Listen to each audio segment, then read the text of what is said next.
নমস্কার বন্ধুরা, রিম্পির শখের চাবিকারি চ্যানেলে আরেকটি ভিডিওতে আপনাদের স্বাগত জানাই। সবাই কেমন আছেন? আশা করি ভালো আছেন, আমরাও ভালো আছি। আজকে নিয়ে চলে এসেছি আলু আর পনিরের তরকারি। দেখে না, আলুটা ভালো করে কেটে পরিষ্কার করে জলে ধুয়ে নিয়েছি। কিউব মতো আমি এখানে পনির কেটে নিয়েছি।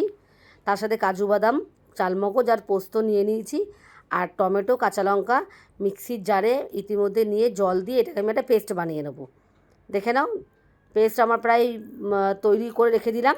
এবার কড়াইতে তেল দিয়ে আমি একে একে আলুগুলো আস্তে আস্তে আস্তে ভেজে নেব। সেই আলুর মধ্যে নুন দেব, হলুদ দেব, দিয়ে আস্তে আস্তে হালকা ভেজে নেবো, যাতে অর্ধেকটা আলুটা এখানেই ভাজাতে আমার সেদ্ধ হয়ে যায়। দেখে নাও আলুগুলো যে কীভাবে আমি কেটেছি, কিউব কিউব করে, পনিরের মতো কিউব করে কেটেছি। ঠিক ওই তেলের মধ্যে আমি আলুগুলো তুলে নেওয়ার পর পনির দিয়ে দিলাম। পনিরটা খুব হালকা হাতে ভাজতে হবে, বেশি নাড়াচাড়া করলে ভেঙে যেতে পারে।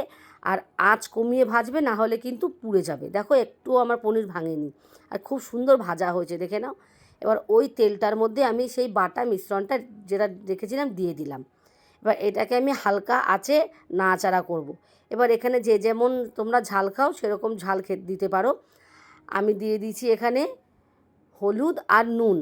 আর এটা কিন্তু, এই সবজিটা বা তরকারিটা কিন্তু রুটির সাথে দারুণ, রুটি, পরোটা, লুচির সাথে ভালো লাগে। আর এখানে কেউ কেউ ফ্রেশ ক্রিম দিতে পারো, আমি দিয়ে দিচ্ছি দুধের সর। এভাবে ফেটিয়ে আমি দুধের সরটাকেই দিয়েছি, দারুণ হয়েছিল রেসিপিটা খেতে। ওই মিশ্রণটার সাথে আমি এই ফেটানো দুধের সরটা মিশিয়ে দিলাম। এবার হালকা হাতে তুমি নাড়তে থাকো, নেড়ে নেড়ে নেড়ে নেড়ে এটাকে এক পর্যায়ে কষিয়ে নিতে হবে। ঠিক কষানো হয়ে গেলে এর মধ্যে আমি অ্যাড করব আলু। কেন, আলুটা আমার অর্ধেকটা সেদ্ধই ছিল। আলুটা একটু এর সাথে নাড়াচাড়া করে, দেখে না, আমি একটু নাড়াচাড়া করে এর মধ্যে জল দিয়ে দেবো সেদ্ধ হওয়ার জন্য আলুটা। এবার আমি ঢাকা দিয়ে দেবো, আলুটা সেদ্ধ হতে থাকুক। আলু সেদ্ধ হয়ে গেলে আমি এখানে পনিরটা অ্যাড করব। এবার তোমরা তোমাদের স্বাদ মতো চিনি দিতে পারো, যে যেরকম মিষ্টি খাবে। যদি ভালো লেগে থাকে বন্ধুরা, আমার পাশে থেকো, মানে এই ভিডিওটা যদি তোমাদের ভালো লেগে থাকে। এই যে ঢাকা দিয়ে দিয়েছি, 2-3 মিনিটের জন্য ঢাকা দেবো। কেন, আলু আমার বেশ সেদ্ধই হয়ে গেছিলো। দেখে নাও, রেসিপিটা দারুণ লাগে। এইভাবে বাড়িতে করে খেয়ে দেখবে, একদম খুব সুন্দর লাগে, জমে যাবে পুরো রুটি পরোটার সাথে। আজ এইটুকুই, টাটা।